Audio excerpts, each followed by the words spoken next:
Hey fam, I want you to like, share, and subscribe to our YouTube channel, youtube.com/Roland S. Martin. And don't forget to turn on your notifications. All right, who wants to start? I'll go.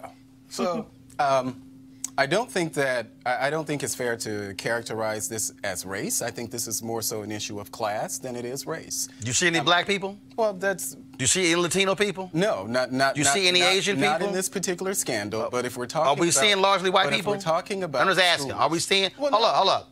You said characterize it. Are we seeing largely white people? Yeah. Well, of course. Are these rich white people? They sure are. So we can use class and race. Well, yeah. If they white and they got money. But you're couching this as this is something like, look at what white people are doing. I think this is something that's actually based on class. I'll disagree and push back a little. I don't think that because their kids weren't able to get into these elite schools that they're dumb. I don't think that at all. And as a real life home example, this is actually something similar to what's happening here in D.C., where our Attorney General went after parents whose kids, and I think this particular case was Duke Ellington. There were kids, it's a residency requirement. There were a lot of kids who didn't meet the residency. No. See, here's the deal.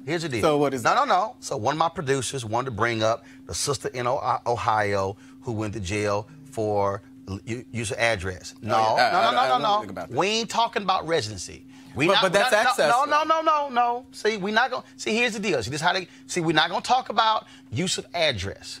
What we have here are rich white folks. But I don't think it's because I don't think it's a rich white people thing. I don't think anybody else want to go ahead and jump in. Y'all go ahead. Sasha Obama would. I don't think. I want to jump in. Go ahead. I'm going to say something on Roland Martin Unfiltered that we don't envision me saying. I agree with Malik. You do envision it. We all envision us saying that. No, we don't. Yes, we do. No. Here's the thing. Unless what you're prepared to say, Roland, as host, is that there are no rich black people who, for the past however many years, black people have been obtaining large amounts of money, haven't used that money and influence in order to get their siblings and family members into schools, then this isn't just a rich white folks issue. I will say it's the rich white folks issue when it's largely white folks who do this. And same thing with legacy. But this is a case, you're saying largely, I'm surprised at you right now because you're not giving me any numbers. I'm going to give you this number. I'm going to give you this number here. One of those girls, this is a sting. One of the students scored in the mid-600s on the ACT. Wait a minute. Duke University told us they didn't want anything below a 750. She scored in the mid-600s. The reality is she couldn't get in. Okay. I'm using dumb for a reason because the reality is these students did not even remotely have the skill set. In fact, one of the women who got her daughter in, she sent a writing sample for her son who she wanted to use the same bribery scandal. The boy could barely write. But some of them are dumb. But Go ahead. Students, and I don't.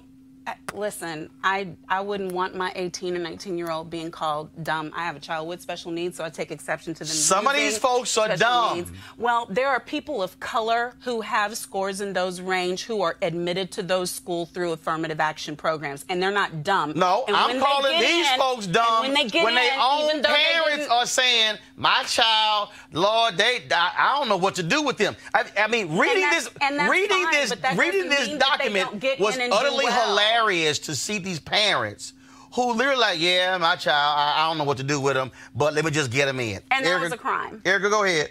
Sure, and exactly, Monique, it is a crime. I'm glad that, though, this actually has risen to the top. There was a lot of conversation on Twitter about this, and risen to the top because people of color are actually validated, and the whole system of meritocracy being the reasoning for why we're not allowed through these doors that are usually scaled for only the elite. So in that lens, I absolutely am glad that this is something that people are talking about, that any parent or person that would pay upwards of $6.5 million for admission for their child into a school for status is something that definitely needs to be broken out.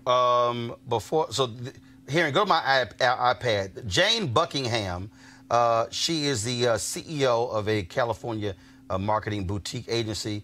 This is from the actual statement for the Department of Justice. This is the writing sample of her son, and she sent to the dude who was behind this scheme. He said, "Good luck with this." Go on right ahead, comment. Me? Yes, you're next. Good luck with this? No, just in terms of this whole, how I just find it hilarious.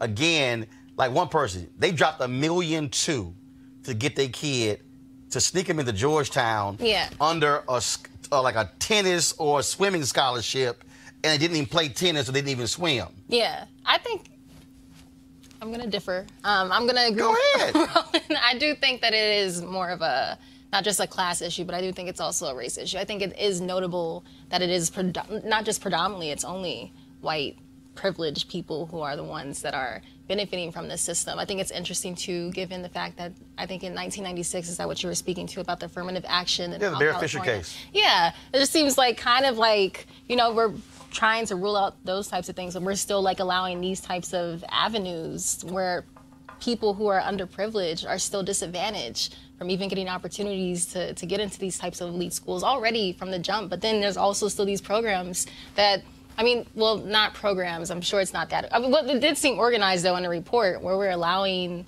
well, there's like a secret program that's like allowing students to still... This thing was so organized. It was how they organized, did it. but obviously this is when it like came out in the focus, and that's why they're getting indicted, because it is illegal. I mean, it was so organized. What they were doing, in some cases, they were literally, like one person, they literally created this entire athletic resume. Yeah. Yeah. Of awards, of honors, and then the USC athletic department official said, responded, "Wow, that this was so good. Use this one again." They even had fake photos of one person had their son pole vaulting, wasn't even their son in the picture. I mean, they created, so they had crew, they had volleyball. You had Stanford fired that particular coach, University of Texas tennis coach, put on suspension again. And then some of the coaches, one of the coaches, he himself got $400,000 as a result of this. Right. I mean, so and all day social media has been burning up because all of these years is always, you know, you only here because of your skin color, the affirmative action program. And we all went to school. We knew there were some white kids who had no business being in school, and we know how they got into school. And so what this does is exposes this. And so I'm loving it. Then Fredo, Donald Trump Jr., actually tweeted about Lori Loughlin and Felicity Huffman saying Hollywood. And I'm like, Fredo, you should go fishing. Because don't get us talking about how your daddy got into school. Like, you might want to sit this one out, Fredo. But I don't think we have to actually focus on Trump here. And again, going back to Monique's point. No, I'm only raising the point that his son tweeted and wants to chime in. Yeah. We know his daddy ain't the brightest bulb in a dark room. Yes, but if we're talking about who gets into what university or not, you know, I can assure you that the black kids at Sitwell, Murray, National Cathedral, any of these schools... How many go there? 3? Quite a few. I was about to say that. 3? I mean, first of all, when the Obama girls went there, how many go there? About 5 or 6? I've known quite a few, and it's not. I'm just asking. It's not a single digit, and probably not even a double-digit number. No, you ain't gonna find 100 black kids at Sitwell. Well, I don't know if you'll find 100 black kids at Sitwell, but you ain't gonna find 75. But the idea is that they're in. You ain't gonna find 50 at Sitwell. They're in these. Yes, you will. You might find 20. They're in these. You might want to go to Georgetown Prep. They are in these environments because their parents have either access or, in some cases, you know, they're kids who, which is why I support things like school choice, they're kids who actually from Southeast, you know, whose parents don't have that, who are able to get into these type of schools. The whole discussion is who gets into the school. But I think fairness. the larger Go ahead, Erica. really spotlighting how privilege is actually working, and particularly in this climate, that's something that we can then take back to, you know, our children, our communities, to say that even though you will have to continue to work twice as hard, there are these other things that have been exampled that we can show you that just because this door closes does not mean that you're not equally as smart, as intelligent, as best. So that, you know. And Malia Obama's kids, they will be able to get into these same schools. No, hold on. So see, here's the piece.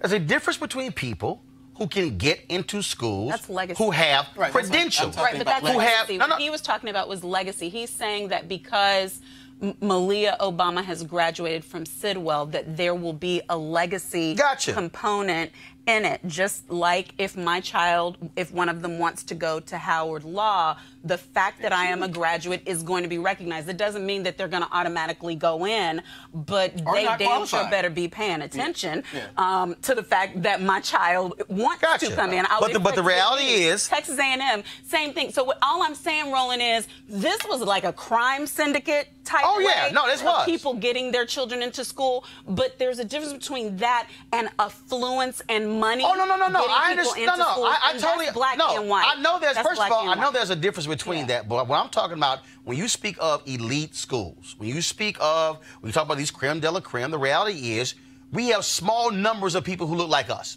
Let's just be real clear. We ain't talking about it's a hell of a whole lot, okay? If we talk about Harvard, Yale, Princeton, Dartmouth, Columbia, Cornell, Brown, University of Texas, whether you want to talk about Duke, I can go down the line. We are not talking about lots of black people. And what I'm saying is we are talking about a whole lot of white folks who do take advantage of that aspect of legacy. And what I'm saying is the issue for me, whether it's this or whether you talk about legacy, how it is weaponized against us as to, oh, how did you get here? Oh, did you play football? When, no, you got here because your damn daddy went here. And I brought up Trump because the reality is ProPublica did a story on Jared Kushner and how he didn't have a grades to get into Harvard. But daddy all of a sudden dropped $1 million or so on a building, and all of a sudden, presto, Jared's a Harvard student. Yeah, but I don't think that would be any different if Jared's dad was black or Jared was black and had that same type of money and did that same thing. I don't think it would be any different. That child would be able to point me the black boy who got in like that. We're rolling. I don't know. I can't just point out some random person to just say that. I think it's difficult too because we don't have numbers, because this is something that is illegal activity. So it's hard to even gauge a scale. Because, I mean, you would have to uncover every single operation to even be able to look and point at a number like, oh, this is, like, you know, black and white. I feel like if we're talking about this incident alone, this is, like, I think there were, what, 55? Over 50 indictments in this case? 50 adults. And they were all white. Right. And now the question then becomes, what happens with the students? I say, throw them the hell out. What do y'all say? Well, I say it depends on how they're doing it. I mean, however they... If all of them got in, hold up. Guess what? If one of these kids played football and was black, and they were funneling money to an uncle, guess who gets suspended, can't play ball? Well, that's playing ball. NCAA rules. Yeah, but that's playing ball as opposed to the school. That's NCAA rules. Thing was about, as long as if this thing was about black people, what you're saying is they should get thrown out. This is very simple. Okay. They got in under, as you said, a criminal syndicate. Gotta go. What do you think? Well, under the auspices of sports scholarship, so I think that would then lend them to whatever the rules were. Right. So, yeah, I would say that. But I'm talking about these kids. These kids right here. Should they be allowed to stay at the universities? No, they should be dismissed, because then that sends a larger message, which is the one we're seeing on a daily basis, is that really money and power rule over everything. I'm going down the line. Okay. Malik, stay go. Yeah, well, I think that they actually, depending on how they're doing in school, if they're meeting the requirements to actually stay in school, I think that they should actually stay in school. I don't think they should be kicked out because of something and how they got in. I think they should stay. And I would say that whether they're white, black, Hispanic, Asian, or whatever, I don't think that... Well, yeah, but I wouldn't take that out on the kids at this point if they're performing in school. Harris, they go. I think if it hasn't been determined that the kid has had any involvement in the wrongdoing, and again, performance-based too, so if this is something where they're not performing at adequate levels and it's being compensated by, like, monetary means. Now, if they knew. Now, some of these kids, if you read the actual deal, some of these kids knew that people were taking the test. Yeah, so they knew what was going on. So this ain't like, I mean, they were not these innocent bystanders in this whole deal. Monique, stay go. They were minors whose parents made decisions on their behalf. You see, the one child, she said quite plainly on YouTube she wasn't interested in going to school. Her parents were the ones who wanted her to go. I don't think that it benefits anyone for 55 students, if that reflects the same amount as the parents, or 50 students to be uprooted from an education if as she said, they are doing well in the education because of decisions their parents made when they were not yet at the age of adulthood. To me, they are more than happy to transfer to a community college. They are more than happy to go to some other different school. But the reality is this here, and that is if you got into this school under fraudulent circumstances, you got to go. I ain't got no problem sending them home. No mercy indeed. All right, folks, back to our Roland Martin Unfiltered video in just one moment. All right, y'all, calling all HBCU alumni, students, and leaders, including Black Jaguars at Southern. Enter the Ford Motor Company HBCU Mobility Challenge and win $25,000 for your school. Building on their long-term support of HBCUs, Ford is looking to improve mobility in HBCU communities through innovative solutions. The winning program will receive a grant of up to $25,000 to implement their proposal. The deadline to apply is March 31st, 2019. Go to FGB.Life right here, FGB.Life for more information and to apply. Ford goes further in our community. Now back to your Roland Martin Unfiltered video.